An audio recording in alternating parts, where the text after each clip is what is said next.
Welcome to Card Study, a series in which I tell you about the lore behind our beloved Gwent cards. Today's video is about Villentretenmerth, Saskia, Myrgtabrakke, and Akvist. Seems like a lot to cover in one video, but their stories actually tie together quite well, as they're all mentioned in the same chapter of Sword of Reason, the second book of the Witcher series. Of all four characters, only Saskia appears in the Witcher games. She's actually a main character in The Witcher 2, and that's currently her only appearance in the series. I won't be talking about Saskia's storyline in the game, so don't worry about any spoilers. The Sword of Reason opens with Geralt finishing up a Witcher contract to slay a basilisk that was killing nearby villagers. As he exited the basilisk's cave with its severed head in his hand, he was greeted by the villagers waiting to pay him, and a man on a horse with two women by his side. The man went by the name of Bork, or Three Jackdaws, as he told Geralt. The women by his side were Zerrikanian warriors that went by Teia and Vea, though their true names were much longer and harder to pronounce. Bork also liked to say that they were his weapons, as he didn't actually carry any for undisclosed reasons. Bork hit it off with Geralt and invited him to an inn that was close by for drinks and a meal. Over dinner, he kept asking Geralt questions about his job as a witcher, mainly on whether or not he killed dragons. Geralt explained that he doesn't hunt dragons under any circumstances, as they aren't usually threats to humans as much as humans are threats to them. Geralt asked Bork why he seemed so interested in dragons. He claimed it was just simple curiosity.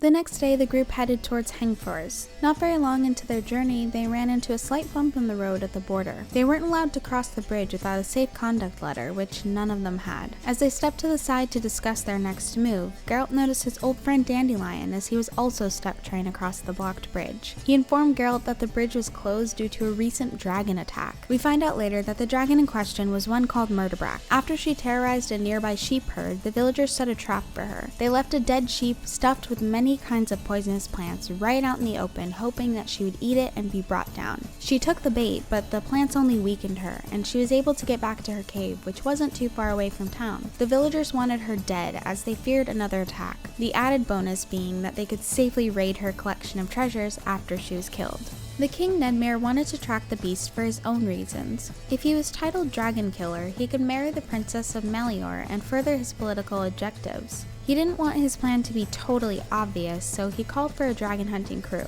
The call was answered by Ike of Denessel, a knight, Boholt and his men, the Crinfield Reavers, Yarpen Zigrin and his crew, which were the same dwarves that killed Akvist, the dragon of Quartz Mountain, and finally a sorceress. As dragons are magical beings, they can only be killed by other magical beings, which makes the sorceress much needed on this expedition. Geralt found out that the sorceress was in fact Yennefer, a woman he was once very close with. He hadn't seen her in years, and she was the main motivation for him to stick around. He let Bork know that he wanted to travel with the dragon hunting crew, and Bork decided to stay as well. Still without a safe conduct pass, the group managed to successfully bribe the guard to let them through, and were soon on their way to the dragon's cave with the others. The various camps had different plans for the dragon. Ike wanted to kill the dragon in a fair fight, Dandelion wanted to write an epic ballad about the events, the Crinfield Reavers were in it for the treasure, as were the dwarves, and Yennefer confided in Geralt that she was hoping to cure her infertility by making an elixir with the dragon's tissue. Somewhere along the way, Bork and the Zerrikanians disappeared, though Geralt was a little too distracted to notice. As they made it to the crossroad heading to Myrgtabrakke's cave, they were blocked by a giant golden dragon. Everyone was completely shocked, as golden dragons were believed to be total myths, even by Geralt. The dragon started speaking to them in common tongue, sounding quite intelligent. Just the fact that he was speaking at all was amazing to everyone there. He told them that his name was Villentretenmerth, and that they would not be allowed to reach Myrgtabrakke's cave. He gave them two options: either everyone leaves, or he'd fight them fairly, meaning no magical weapons, spells, or fire breathing.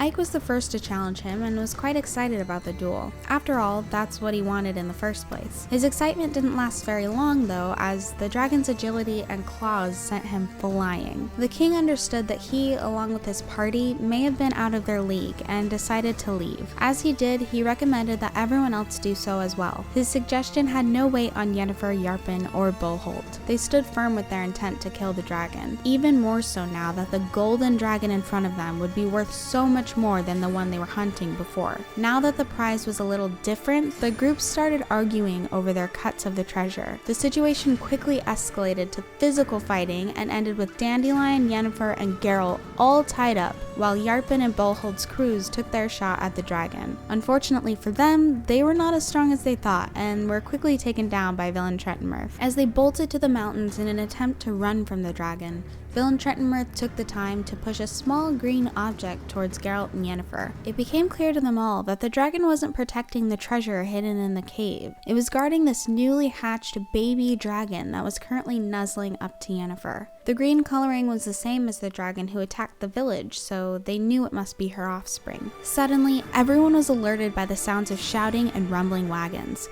The local militia, what seemed to be the entire town, was there to take down Villentretenmerth. He was overwhelmingly outnumbered, and the villagers began to tie him up in nets, which made his tail and claws unusable. Yennefer, deciding to help the dragon, urged Geralt to undo her ropes with Igni so she could cast spells. He cast Igni and freed Yennefer's foot, which she then waved around. She was able to turn a wave of villagers into toads and disrupt the incoming wagons. Meanwhile, the Zerrikanians Taya and Vea come from around the bend and make quick work of the remaining locals. They start to turn their blades toward Yennefer, but Villentretenmerth stepped in to make it clear that she was no longer a threat. He ordered them to untie Geralt and Dandelion. He then assured the dwarves that were still hiding in the cliffs that the killing spree was over, and suggested they help the injured reavers. The golden dragon then returned to human form, and there stood Bork 3 Jackdaws.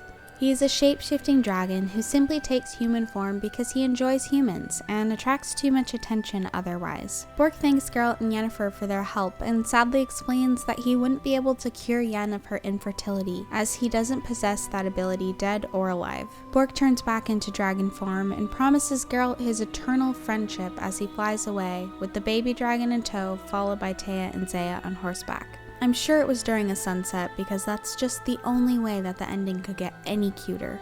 As mentioned earlier, Bork doesn't appear in any of the Witcher games in human or dragon form, but he is mentioned by a few characters in The Witcher 2. When you meet the Crinfield Reavers, they reminisce about the big battle with you.